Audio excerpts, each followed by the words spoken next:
आमे देखिलु किछि दिन तले हैदराबाद रे गोटे बेकरी कंपनी अच्छी जार ना होची कराची बेकरी कराची शब्दटी को लोक माने ग्रहण करि पारलेनी हैदराबाद रो लोक माने ग्रहण करि पारलेनी आपण माने वीडियो देखुथिबे कराची बेकरी आगरे किभली लोक गदा ही गले आउ साइन बोर्ड को भांगिबा पई आरंभ करले कारण कराची शब्दटी को भारतीय लोक ग्रहण करि पारु नाहंती जेमती मैसूर पाक को ग्रहण करि पारु नाहंती तेणु जेतबळे गोटिए देश आउ गोटिए देश विरुद्ध रे जाए सेतबळे साधारण लोकंक मन भितरे की प्रकार मनोभाव तैयारी ही पारे ताहा प्रतिफलित हेउची कराची बेकरी क्षेत्र रे मैसूर पाक क्षेत्र रे आपण माने जानिचंती जे 2 दिन तळे इंडिगो विमान किभली गोटिए झड़ भीतर को पसी जाइथिला अर्थात कुआ पत्थर वर्षा आरंभ होइथिला झड़ बहुथिला आउ सेतिकी बेले प्राय 35,000 फुट ऊपरे उड़ुथिबा इंडिगो विमानटी जहाँ दिल्ली रु श्रीनगर अभिमुखे जाउथिला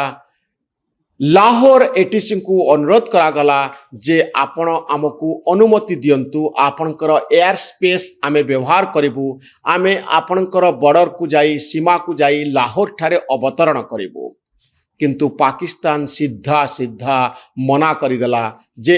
भारतर कोनोसी विमान आम एयर स्पेस रे जाई परिबो नाही लाहौर शहर भीतर लाहौर विमान बंदर रे अवतरण करि परिबो नाही ए होउची दुई देश भितरे थिबा द्वंद्व र आउ एक परिप्रकाश शेषरे इंडिगो विमानटी श्रीनगर रे अवतरण कला आमे समस्ते देखुचे तार फोटोटी जेतबळे विमान रो आगरे गुटिए बड़ धरणर डैमेज लक्ष्य करा जाउची जेतबळे साधारण मनुष्यंक भितरे क्रोध बढ़ुची आक्रोश बढ़ुची सेतबळे आमे साधारण सौजन्य मध्य भूली जाउचे तेणु पाकिस्तान को प्रत्युत्तर दौची साधारण मनुष्यटीए मैसूर पैक माध्यम कराची बेकरी माध्यम आमे कहि परिबा नाही जे ए ना परिवर्तन करी आमे पाकिस्तान को घृणा करुचे बोली प्रमाण करबा पई जाउचे किंतु साधारण रे रहिथिबा विरक्ति साधारण रे रहिथिबा क्रोध साधारण रे रहिथिबा द्वंद्व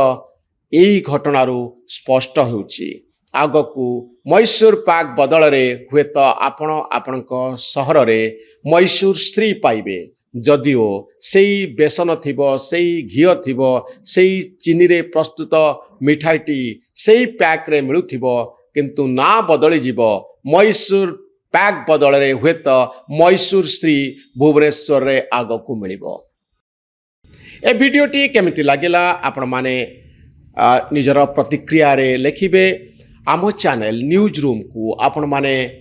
सब्सक्राइब करिवे आउ आम भली सांबादिक माननकु उत्साहित करिवे एई अनुरोधटी सबु वीडियो रे मु करिथाय एथर मध्य मु आपनकु अनुरोध करूची। धन्यवाद नमस्कार।